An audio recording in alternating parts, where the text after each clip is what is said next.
pleasure to be in your midst this morning to have judged all the participants which came on the dais. At the outset, I must say that the topic for today's debate is very, very important, is very, very prevalent, and is talked about far and wide. I do remember when I was taking my civil service examination, I had written an essay on a topic again then very current. It said, politics is the conduct of public affairs for private advantage. That topic is still very current even today. What I was very happy about to note that most of the participants here were rather knowledgeable. I would say very knowledgeable. They knew what they were talking about. Quite a few of them were very forthcoming. They were able to make their points very well. But compared to this, there were some who also resorted to rote learning, who just memorized certain things and presented them on the dais. What's more important in a debate or in public speaking is your content and how well you're able to make your point. Your content should be really rich and your presentation very effective. Most of the participants had good fluency of language, which is very important, and which children of today master in. But there's another area which I felt the participants should concentrate on, is that they need to be focused and clued.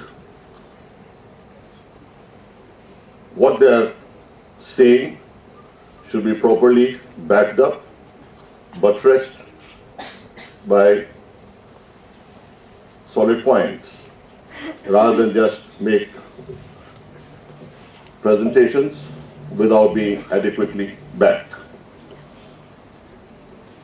So all told, I think it was a good presentation by most of the participants, and public speaking is not everybody's cup of tea. You have to have a lot of practice. You ought to have a lot of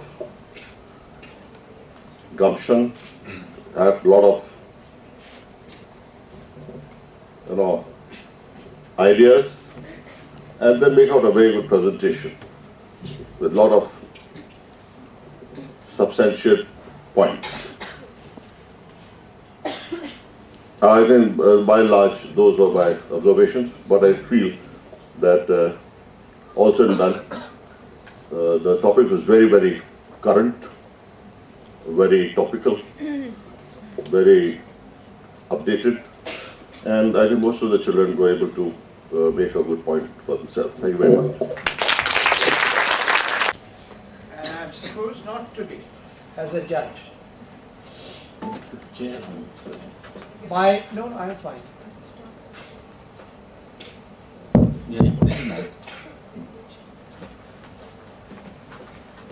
My esteemed fellow judge, friend and preceding speaker, Mr. Tiwari said, it has been a pleasure judging this debate. To make an honest confession, I found it painful to judge this debate. But I found it a great pleasure, and I found it fascinating to listen to almost all the speakers today. I was something of a debater in my college days, although I was introduced as an illustrious debater. They must have been thinking and talking about someone else. But let me tell you, it's both gratifying and reassuring to see that debating standards, as revealed by the debate here today, are far superior to debating standards in my days, and I did attend quite a few prestigious All India debates.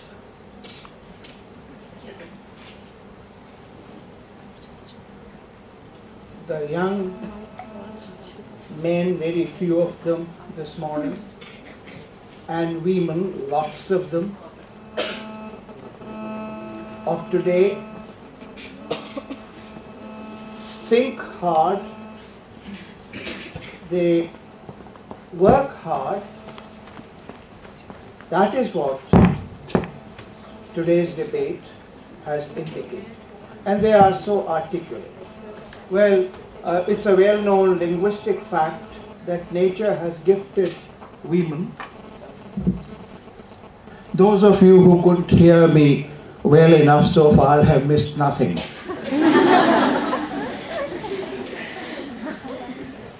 Nature has gifted women with superior speech abilities than men, but the point is, men too have to live with women and survive them. And at a certain point in today's debate, it seemed that there were no men around with the guts to argue or debate with the so many articulate young women. And then a few young men came up and acquitted themselves quite creditably.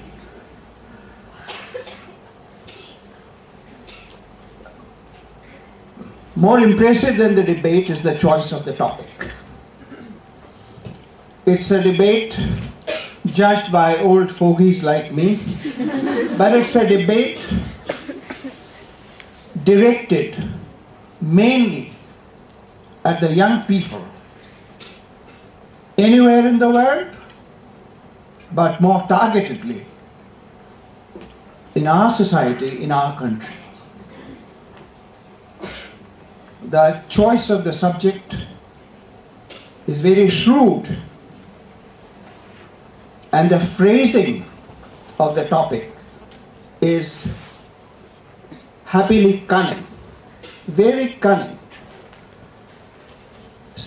Some of the young speakers examined the phrasing of the topic. Happy, harmony, happiness, harmony. Like all good debates on a superb topic, this debate remains to my mind inconclusive. This debate has necessarily to be won in a series of debates on this, in which fresher viewpoints will come. And what matters is not arriving at conclusions or decisions, dogmatic making up of one's mind. What matters is threshing out issues. And in threshing out this issue of social networking sites, this debate has been eminently useful.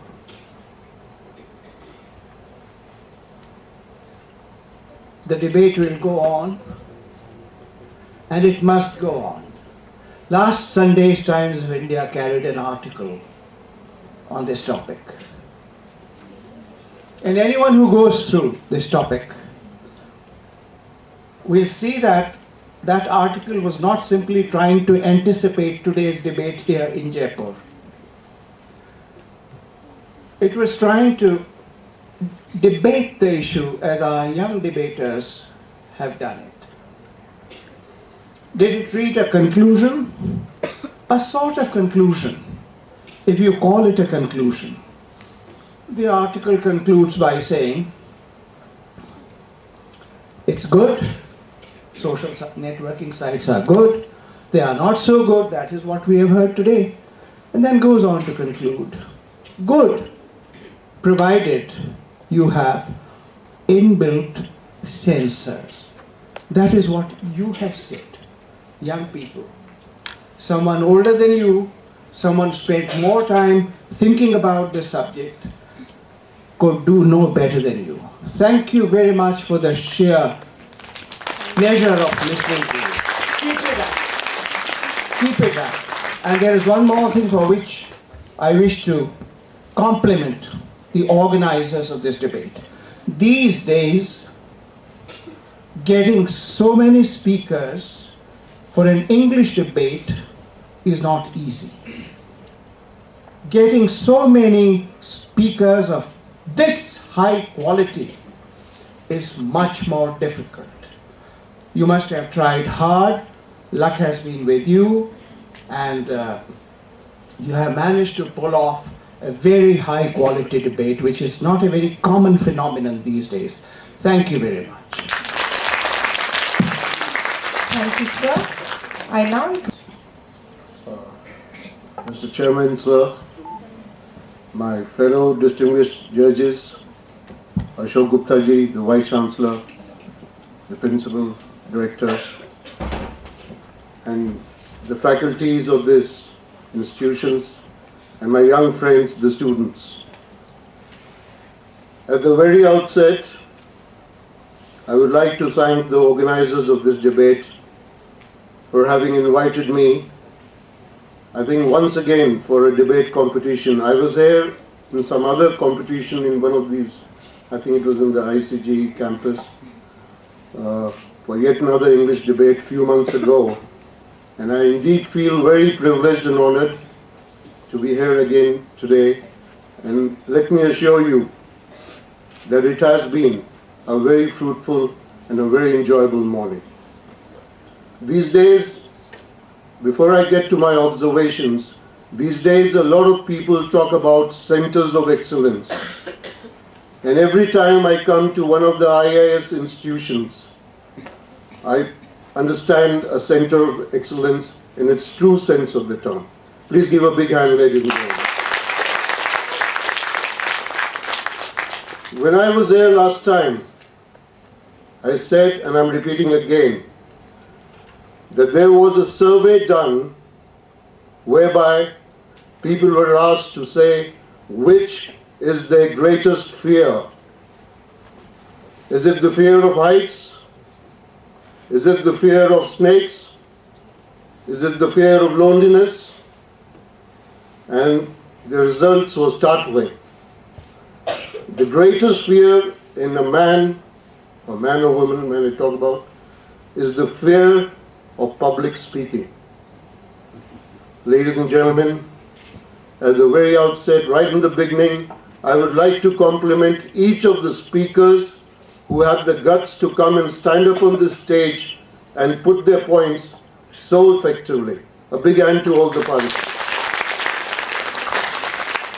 Both my eminent predecessors have already pointed out that what a great topic it was. I think half the debate can be made interesting by the choice of the right topic, and surely for a lot of young people here, nothing, I repeat, nothing is more relevant today than social networking sites. Not surprising, therefore, that we had such an interesting, such a engrossing debate today. I'll just make some observations. At least 2 or 3 participants brought papers with them. One of them even read it out. The very element of debate is a very elementary thing that we never read in a debate, and I think it's a blasphemy to bring a paper and read it out here. Secondly, the second area where not all, but a couple of speakers lacked was making an eye contact. I am a student of English literature, and when I was a student and later when I was a teacher, there are two things in a book, whether it's a novel, whether it's a prose book, whether it's a poem, poetry. The two things that matter are style and substance. The book has to have good substance, it used to have a good style. Similarly, in a public speaking competition or otherwise, your speech or whatever your debate or what your points, it should have content and it should have style. Both are equally important. So in style component would come the eye contacts, the voice modulation. One of the girl speakers who spoke from this side, her voice modulation was amazing. She was absolutely brilliant. Some couple of other speakers don't speak much. It doesn't matter you have to say for 5 minutes. Even you speak for 3 minutes. But your voice modulation is there. Your eye contacts are there. Your flourishes of hand are right. Don't do too much of it. You don't have to bang the podium. But if all those are there, that makes you a good debater. And let me tell you that public speaking could be elocution or just coming and speaking by rote, but when you debate, so today what you were doing was debating. And one last observation, there were very few rebuttals. Ladies and gentlemen, rebuttals are the very lifeblood of a debate. So please focus on this area. What did your opponent say? Can you rebut? One student, I think the couple of students did some very good rebuttals. They heard the points made by the worthy opponents and they came and they rebutted them. That makes you a great debater. And thank you for inviting me. I think it's been a great morning. Thank you, sir. Thank you, sir. Event, which also brought me back the sweet memories of my school days and college days when, like Professor Sharma, I was also a debater and practically good at that because I won several first prizes, all India and regional. Since the comments were made on the style and presentation of the points of view by the debaters, I shall concentrate on some other aspects which are slightly more technical. And I say that since I'm sitting here in the middle, I'm neither this side nor that side. But I think the important point is that the debates that are carried out not in the international fora or the parliament, but in the institutions, are meant to develop the expertise in communicating ideas in the strongest possible manner. And therefore, I expect that the participants would have a one-sided accentuation. So those who are pro the subject or those who are against would try to exaggerate, if there could be a word like that, their point of view, to highlight the things. But the reality is neither here nor there, it is somewhere in the middle. The topic that you have chosen, as was said, is very timely. I must, as a social scientist, make a point that there are certain phenomena relative to social change which are unalterable. We all talk of globalization, for example, the good and the bad points of it. But we will have to content ourselves with the fact that if that process has set in, it will continue despite our criticism of it. And therefore, to take sides and advocate a return to the past may be very attractive proposition, but it is not a realizable position. And therefore, the demand of the time is that we should try to learn to adjust with the coming events which are irreversible, how to cope with them. If there are problems, if there are dangers, then we have to find out how do we cope with those problems, how do we attack the problems and find out solutions. Because these are the inevitable consequences of the arrival of the new. And what has happened, if you see the process of change, which has been accelerated in the last 50, 60 years, is a process of change where the doubling period has become shorter. Things that would take 20 years, 30 years now can be done in 15 years and so on and so forth. So the period of doubling, for example, library books, teachers, professors, students, in how many years will they double? That statistics and that formula which was used in 40, 50 years ago is no longer valid. Today it is much higher because it's a geometrical progression.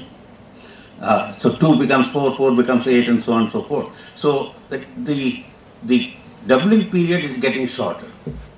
And introduction of novelties is becoming larger and larger.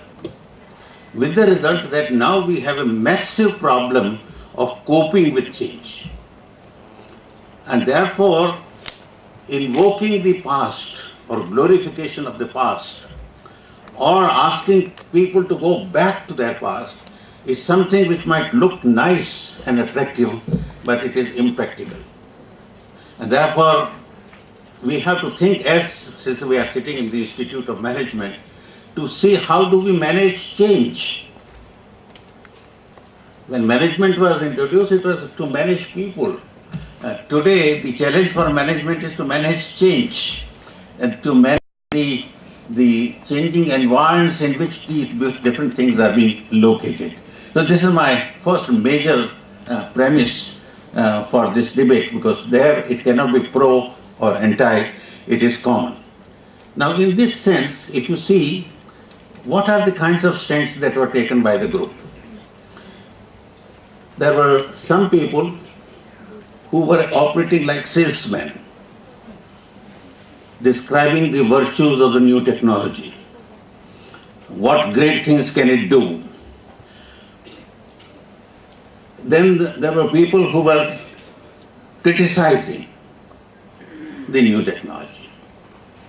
And in criticizing, what stance were they taking? Let us go back to the past.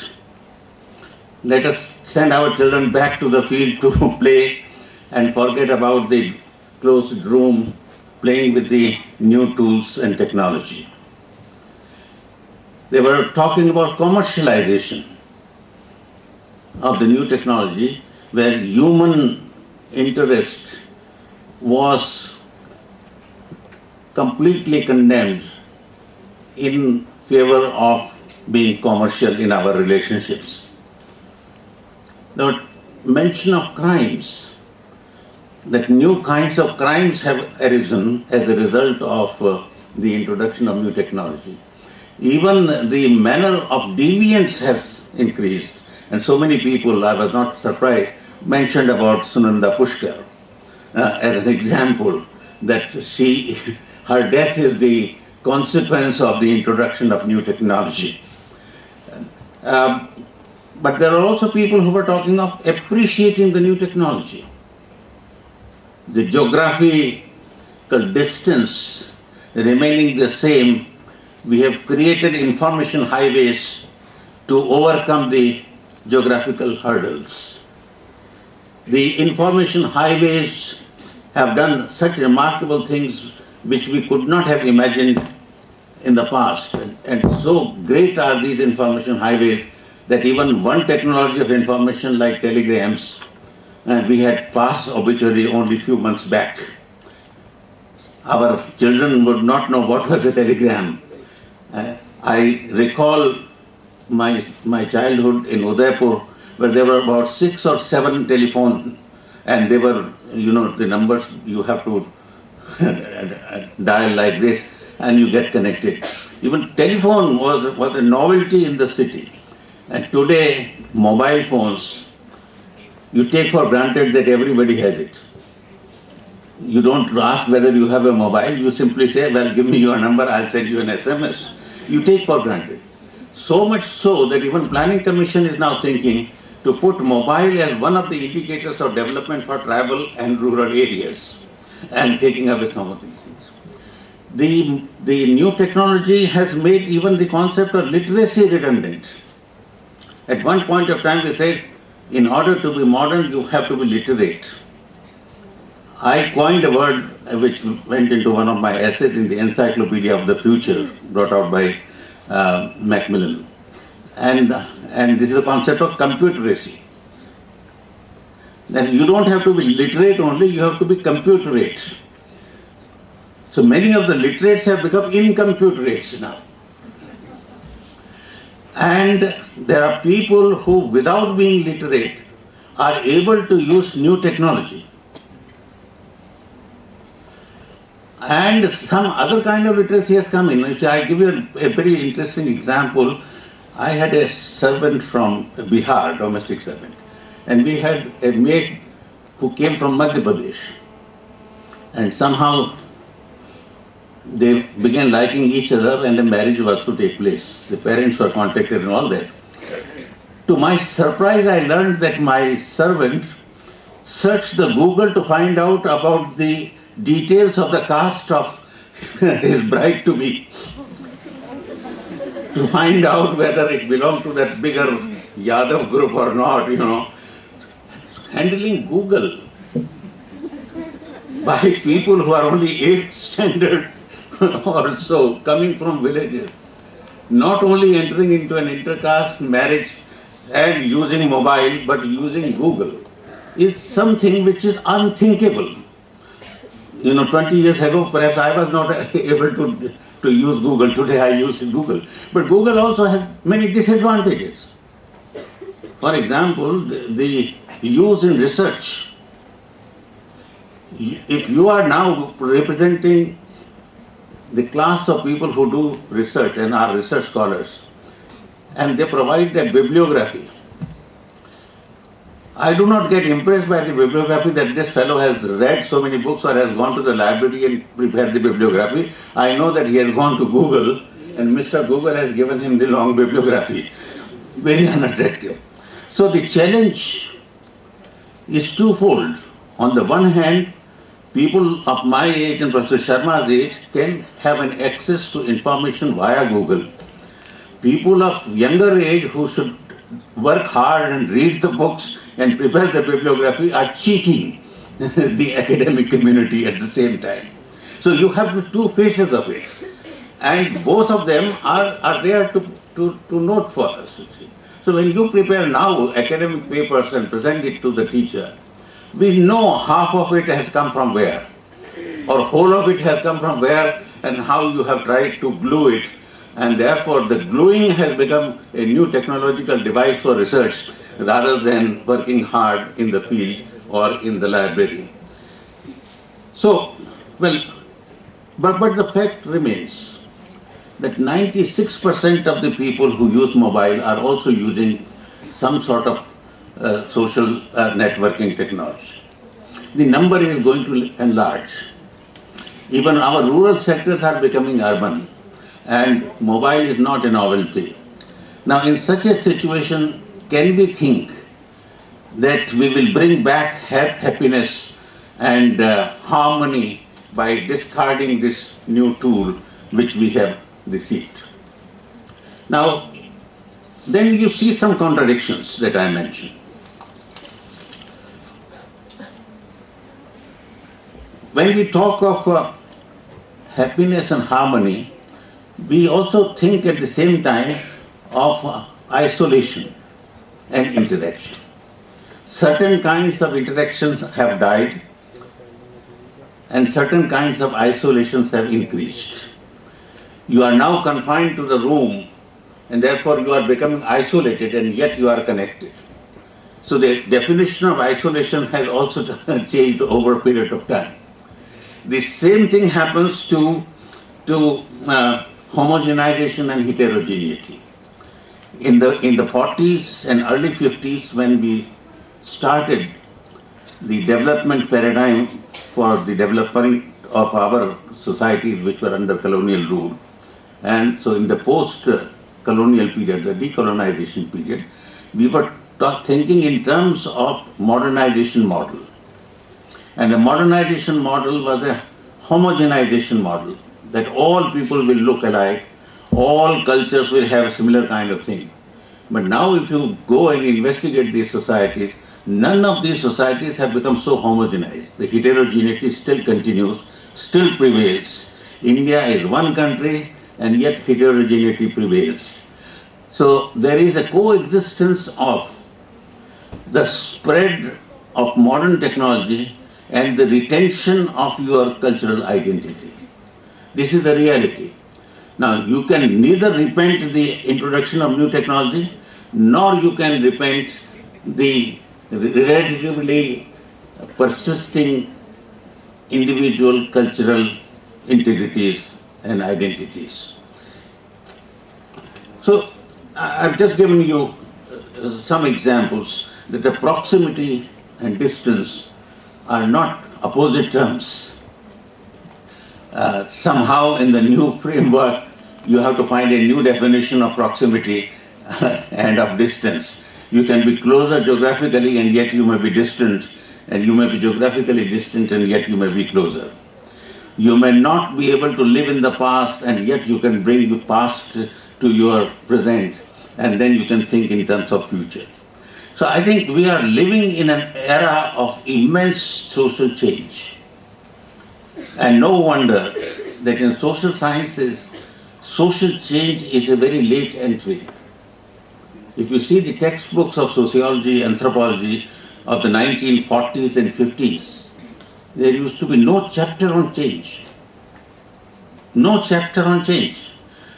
There would be a chapter on social deviation, on crime, on breakdown of family, on some strikes in the industry, therefore industrial sociology, which now became management, and even the management has become a term which is used for all kinds of things, you see. Everything is managed, from hospital to agriculture. So the management concept has widened beyond the closed doors of the industry. So we are living in an era of a continual change, with a pace of things changing much speedily than before. And in such situations, having debates on the desirability of something on which you have no control, to insulate the entry of any new item, you will have to develop a strategy to cope with it. Cope both with the kind of consequences that it will create, and to cope with the new challenges that it proposes before you, or it throws to you, so that you can live more happily and perhaps harmoniously with a fresh definition of these two concepts, which are different from the concepts of yoga and our old traditional culture. So friends, I think this is a terrible challenge, and challenge not for a debate, but for a relocation of our personalities and our lives in the changing times. I wish you all very well. I declare the results of the first All India ISU, the English debate.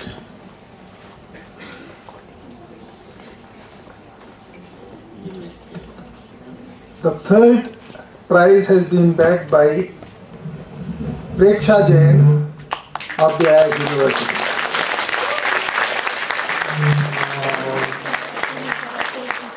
May I request all the judges, Professor Jain, Professor Dr. Akhil Gupta, to please come up the stage.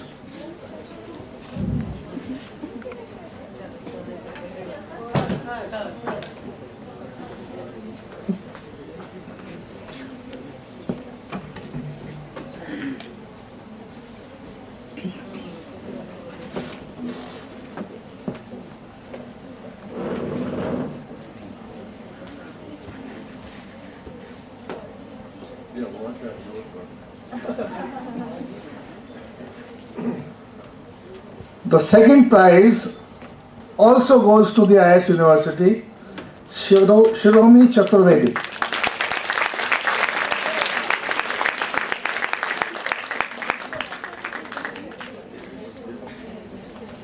Your third? Yes.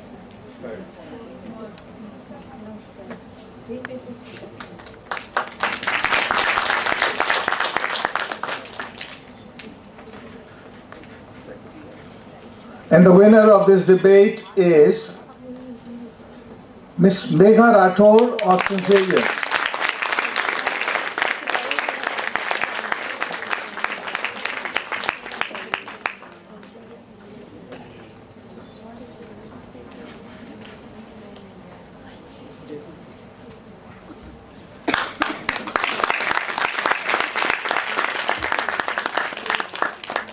The running trophy goes to St. Xavier's College, represented by Gaurav Shamni and Megha Rathore.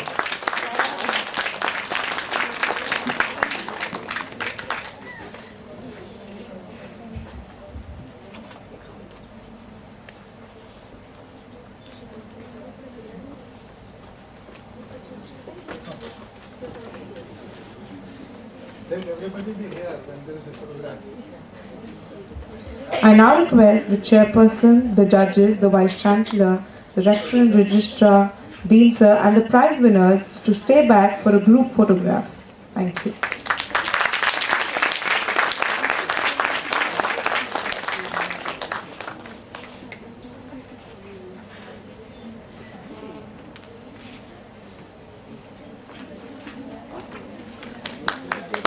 Thank you, sir.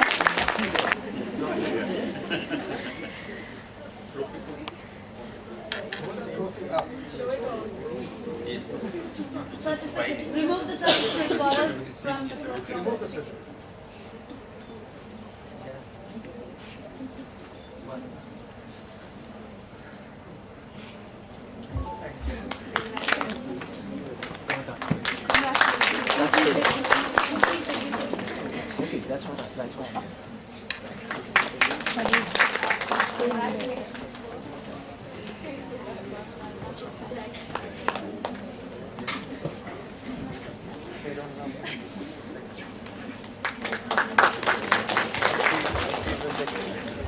Thank you, sir.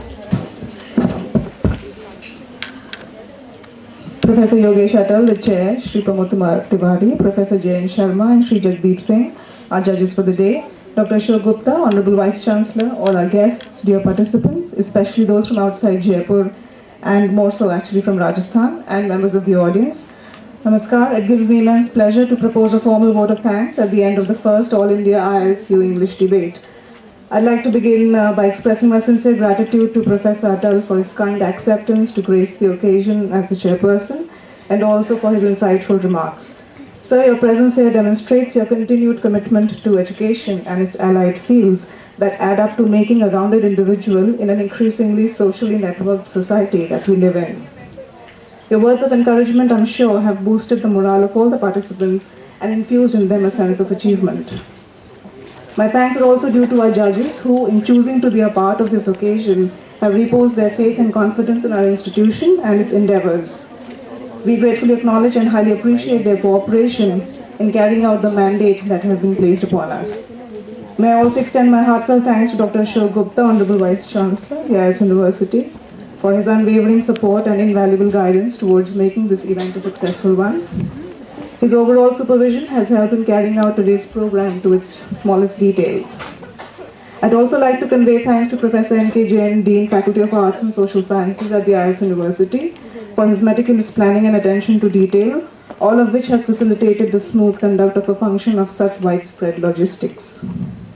My colleagues at the university have always been a source of strength and support to all that we have undertaken. My deep gratitude goes to them as much as to the student volunteers and the technical and support staff who have worked tirelessly towards the success of today's program. I would also like to thank the media persons for being here to accord ample coverage to this event. In closing, let me come to the main point actually. Let me heartily congratulate each of the participants whose zealous debating as we saw today is an indication of their youthful energy and passionate thinking. Today clearly belongs to not only to those who won a prize, but also to those who gave them a stiff competition with their oratorical flourishes and supreme confidence. I thank you for your participation and your decision to be part of a strong debating community, and hope that you would use platforms such as this one to further hone your public speaking skills. Please give yourselves a big round of applause. Thank you, ma'am. The party